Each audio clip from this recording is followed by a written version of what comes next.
Hello and welcome back. In this part 12, we are going to start to build the stiffeners. We have a total number of 6 to build, and because they share the same shape but their size are not always the same, we are going to have to design our workflow such that the work we will do for this very first stiffener can be easily reused for the others. I have tried different approaches, and what I am going to demonstrate is what I think is working the best for me. Instead of creating a protrusion from this very complex profile, what we are going to do is to break it in two. And the first step will be to build an oversized shape like this, and the goal will be to get the external profile in place. The challenge will be to find the center point of this arc. Once this shape will be in place, what we are going to do is to remove the bottom portion to get the final geometry, and we will finish by adding the rounds on these two corners. Okay, so let's jump in Solid Edge and get it done. Before we get started, we will create a specific display configuration for the stiffeners. Then OK, and we make sure that we keep visible only the components that we will use as reference. For instance, this component 3, 4, 5, 6, 9, 10, 11, 12, 13, 14, and so on. Okay, so we are going to make sure that we select the right component. 3, 4, then with the control key press down. 5, 6, 9, 10, 11, 12, 13, 14, 15, 16, 19, 20, and this one too. Then once the components are selected, right click and show only.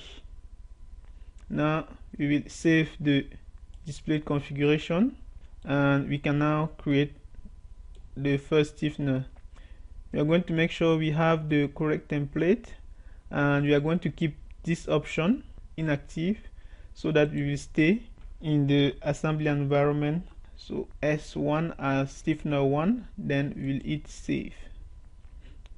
Now as you can see, the first stiffener is rotated 15 degrees from the vertical, and because I want in my strategy to always sketch in the ZY plane, I will rotate the first stiffener 15 degrees. To do so, we will first show the base coordinate system, and we are going to select the stiffener, right click and show and hide components. We make sure that the coordinate systems is visible. Okay, now we have two ways to rotate the component. The first way is to use assembly relationships tools, and the second way is to use the steering wheel. We are going to use the steering wheel because it is easy. We do not really need to add relationships in this assembly because it is mainly static parts. That's why most of our components are grounded, as you can see. Okay, so we select the component, then click on the origin of the steering wheel, and as you can see, you can move the steering wheel wherever you want. And we are going to make sure that we align the steering wheel to the center point of one of these circular edges. Now you can see how the steering wheel is oriented relative to the base system and to the coordinate system of our stiffener. Now we will click on the torus and we will rotate in this direction and enter 15 degrees and enter. You can see how the stiffener is rotated from the base coordinate system. Okay, Now we can always check if we have the correct angle by adding a dimension. Okay, so you select the z-axis of the base coordinate system. We use the A key to switch from linear to angular dimension, and voila. Okay, so we have 15 degrees. Okay, now we can jump inside the stiffener and create the geometry. So Control Q to show assembly component, and as we did in part 11, we are going to copy geometry from these components inside the part using the interpart copy tool. So we move to the clipboard panel inside the home tab, and we select this interpart copy tool. The first component we want to copy reference geometry from is this sheet metal component. We want to use this face, and there it is. The next one, this component, we want to use this face and this face. Next one, this one, this face and this face, and the last one, this one, the external face as well, and finish, then cancel. Okay, now Control Q to hide assembly geometry, and now we have to create an intersection curve between the ZY plane and this surface, and this intersection curve will help us to find the center point of this arc. Okay, so now we will move to the surfacing tab and select intersections in the curve panel. The body to intersect is this one, and we will intersect with the ZY plane, and as you can see, we have the curve created. Now we can move on and create the first protrusion. Okay, so we'll use this plane as the coincident plane, and then normal 2, and we'll go ahead and draw the shape we want, so like that. A to switch to arc, something like that, and make sure we have a tangent, constraint, and fair, and we align with this point, tangent. Okay, and we close. Okay, now using the connect tool, we will select this endpoint and this one, and now we will throw in some dimensions. So this radius is 350, and this should be an angle of 27.5, and the last dimension will be from this edge to the origin, and the dimension should be 750 minus 150, so 600. Okay, now we will hide all these. We don't need them right now, and they are in the way, so hide. And what we need to do is to find a center point for this curve. We will include the curve and maybe hide this for the moment. And if we try to use the connect tool, select the center point of this arc and try to look for a center point of this include geometry, you see we cannot really find a center point, and the reason is that this is not a cycle, it is a spline. So we are going to select it and delete it, and what we are going to do is to approximate this geometry using an arc, so we can get something close enough to a center point. Okay, so we are going to use arc by 3 points. The first point will be this endpoint of the intersection curve, the second point this endpoint, and for the third point you are going to select any point on the intersection curve. Can we? Okay, so we will just click like that and you'll use the connect. Select the silhouette point and any point on the intersection curve. Now we have a center point we can use to position this one. So select it and there we go. Okay, I don't think we need this horizontal vertical constraint. And there it is, our sketch is fully defined, and the last thing we have to do is to make this arc construction, and we can close and Control Q to show assembly components, and the thickness will be 12 millimeter and will be on this side, and finish, cancel. Okay, now we will remove the lower portion to obtain the final geometry. So we'll use the cut feature, Control Q, and we will select the ZY plane, so this one using the quick pick, then normal to and fit. First we will include the outer profile of our first protrusion, so like that. Then we will also include the intersection curve, and we will hide all design body, and we will show these surfaces. Now we are going to create some lines. We could have included this profile, but we are going to create lines like that, like this, and like that. Another one like this, and using the trim tool we will remove the portion we do not need. So this one, this one, and this one, and then you will use the collinear tool to snap this on the silhouette, this one onto this, this onto this, like this, and oops, this on this.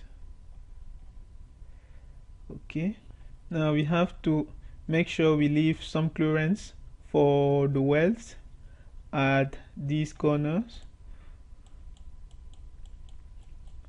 So clearance at these locations for the welds.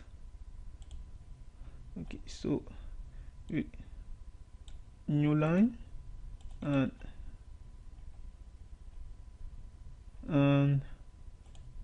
this part,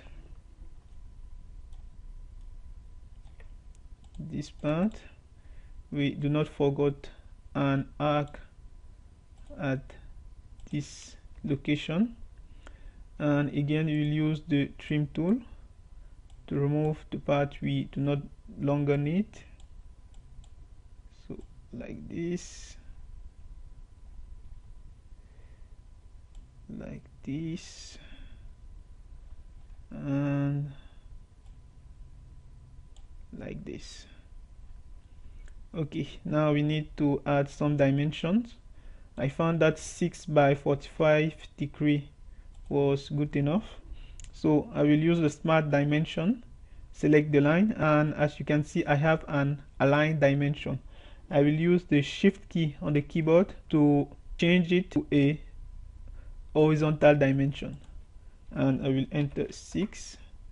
Now I will select the line again, and using the A key I will create an angular dimension 45 degree. I will do the same for this one, shift like that, and select the dimension again, A, angle dimension. I will not input any value for those because they will be linked to this one. Then pan and zoom in. Do the same for this one, like this, and A key like that. Now we can link this value to this one, this value to this one, this value to this one, and this value to this one. Okay, now we finish with this one. So first dimension, a radius of 12.5 and a distance between this edge and the middle point of the arc. You just keep 6, and we will link this one to this one, and last thing, a connect between this and the line. Okay, now something is missing. I think it is a connect between this endpoint and this spline, then a dimension between this and this line, and I believe the value is 710. Okay, 710. And okay, now the profile is fully defined. We'll close the sketch, and as always, I forgot to show all the design body. So show all design body, then we close the sketch and make sure that we will cut through all in both directions, and right click to finish. Okay, now we will add the rounds to finish the geometry. So this first corner is 20mm radius, and this one 60mm, and there it is.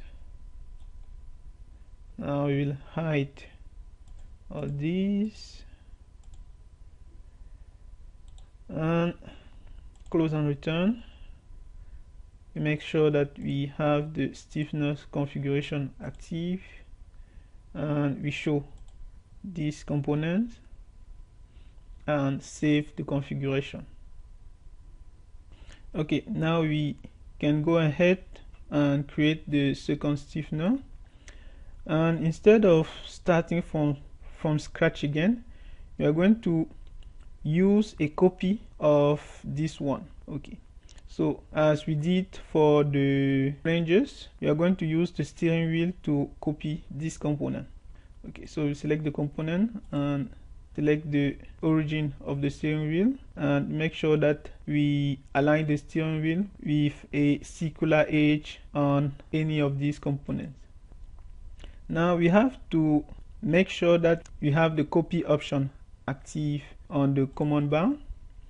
From the Z axis we have 15 degrees already, and since we need to have the second stiffener at 30 degrees from the horizontal, that means 60 degrees from the vertical minus this 15 degrees equals 45 degrees.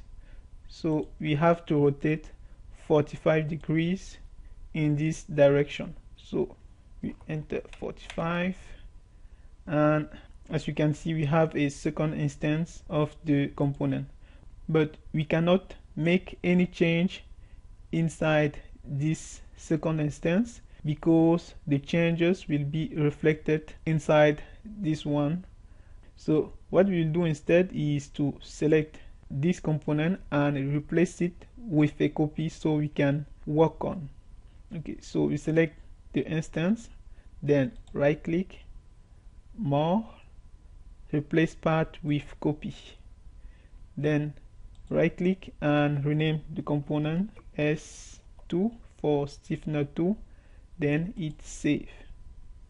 As you can see, the component is now renamed S2. Okay, if we select the component and take a look on the status bar, you can see that the component is not positioned, and the reason is there is no assembly relationship between these components and other components. What we are going to do to fix that is to add a ground relationship. As you can see, the part is now grounded, and if we select the component again, it is now fully positioned. Now we can edit the components and adjust the geometry to the correct shape and size. Okay, now inside the part, the first thing we'll do is a Control Q to show assembly components, and we'll first update this enter part copy. As you can see, it is still referencing this first sheet metal component but not this one, so we will edit definition, select this second sheet metal component and select the external face, and as you can see, the enter part copy is updated. Then finish. We will do the same for this one, so select the component again, this face and this face, this one is this one, so this face again,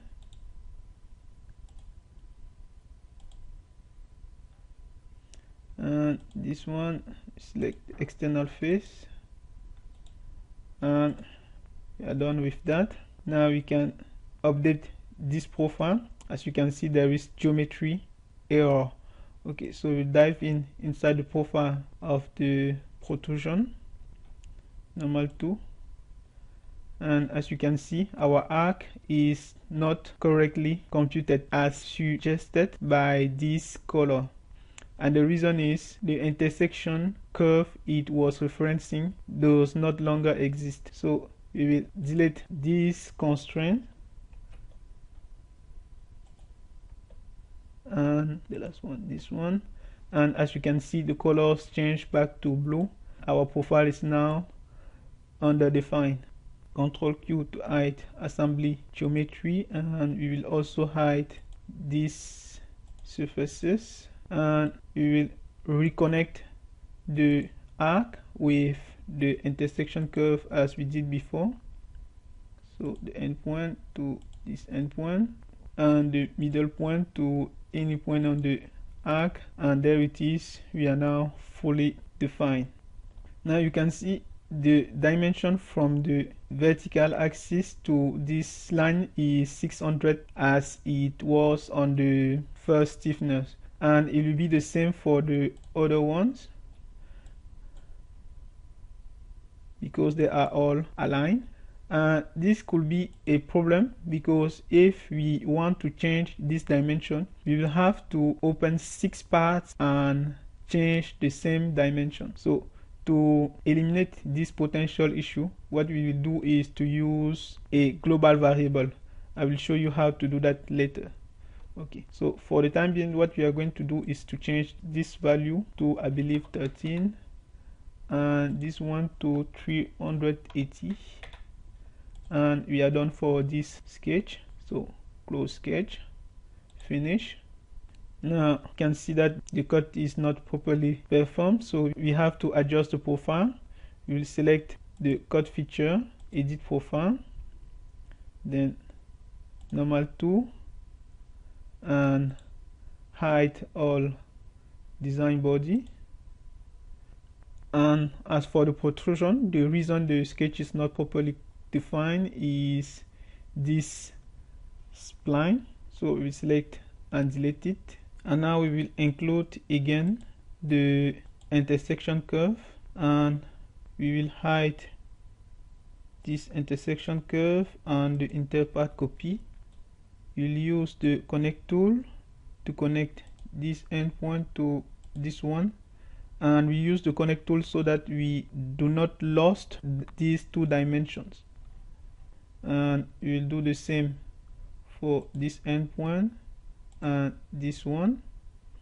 We will keep this value at 510, and we will come back later to drive this value using a global variable as I told you before.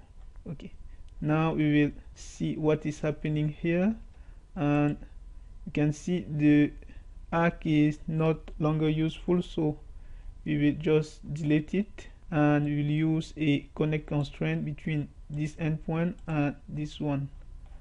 Our profile is now fully defined, so escape, show all design body, and close sketch, and finish. Now we have to redefine this round. Select the feature, edit definition, and we will reselect the age and make sure we have the correct value, 20, and OK. And that's it for the second deflector, and this will conclude this part 12 of the tutorial. In the next part, we are going to start by adding global variables to drive some dimensions on these two stiffeners and for the rest of the stiffeners. Hope to see you then, and thanks for watching.